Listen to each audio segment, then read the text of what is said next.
We never really see Jim there, do we? Why is that? That seems a bit sexist to me. All the pictures of you three, and poor Jim, handsome Jim, barely gets a look in.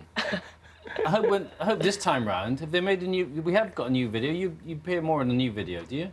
I appear. A couple of shots. He's the quiet genius behind the rest of it. Of course. It's fabulous to have you all back. So a 10-year break. Who wants to tell me why? It was to do with families, wasn't it? And you've got 8 children. You've got the most, 3. Is that right? That's right. Is that why you took a break, because of the children? You know, we never consciously said, OK, we're going to completely stop with music. That was never our intention. But I think it was the right time for us to take a step back from the music industry. We've been working intensely for a very, very long time. And I think it was just the right time for us to have our own time, family time. And so we did all of that for quite a while. We took quite a break. It was said that you sort of tiptoed into the studio to do it all sort of just on the quiet. Why was that? Why no big announcement when you were going to go and do it? Well, we didn't want any pressure. We didn't, and also we weren't sure if you know, we still had that magic between us. Well, so you thought you might get back in, do a couple of tracks and go like, actually, it didn't work out. Let's just stay away. Let's prolong this great break forever.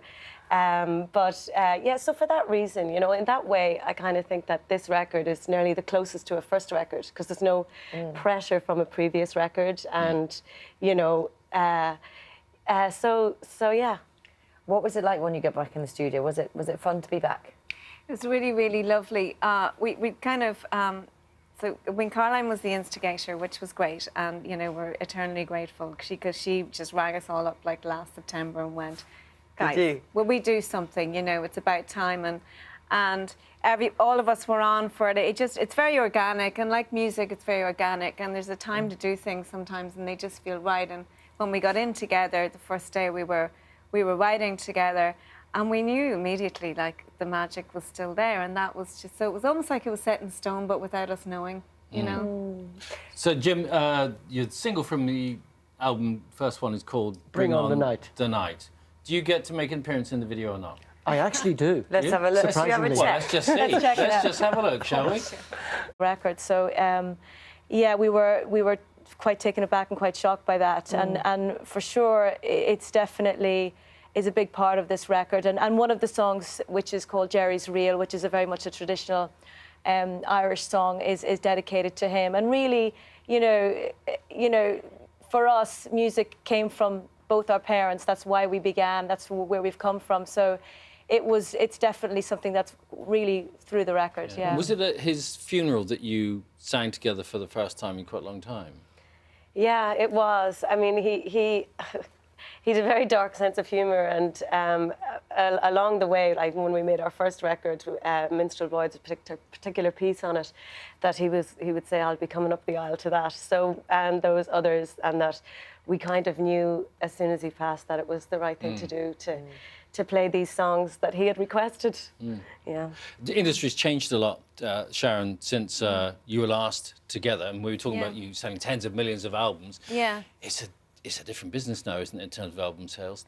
Yeah, it's utterly different. I think, though, I mean, you know, it's a great industry to be in. It's an amazing job to do, to sort of express yourself and you know, to get up there and get out on stage, and it's got to always be worth it. I do genuinely feel music has a great value. I mean, it gives us so much, and it gives us so much hope.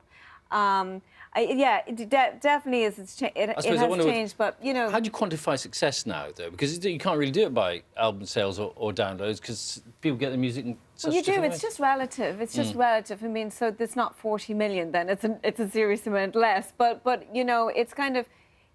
I think it's by people's reaction. You sort of quantify it by people's reaction. You know? And you will be playing, won't you? Are you going on tour? I know that you are doing various things next summer. You'll be playing it all? We are. And the old ones too? We're starting on the 19th of January in Birmingham, I believe. We'll do a short tour of the UK and Ireland, and then we'll branch out at a later stage into Europe as well. And you will play the old songs as well? We will, of course. Absolutely. I just have to point out one thing before you go, because I noticed I was concerned for your feet on the artwork for your album, because you already... I mean, just preposterously high heels on the cover. Let me just stick your leg out for a second. The vanity of it. Yeah, there. So look at those. Just let's have. Yeah, Actually, here, these there. are the ones I was wearing. Those ones, Sorry, right? guys, Okay. I And then, but you, Andrea, are more sensibly attired. Very For Christmas, I've So- come like Santa's little helper. Yeah, you got- That's really what you I'm got She's going coming for down the today. footwear. Yes, exactly. Good. Well, I'm with you on Notice that they're one. not walking though. I'd like to see you try more of these. No chance. No chance. It's lovely to see you. Thank you very much Thanks for for coming to having us. me. Welcome back as well.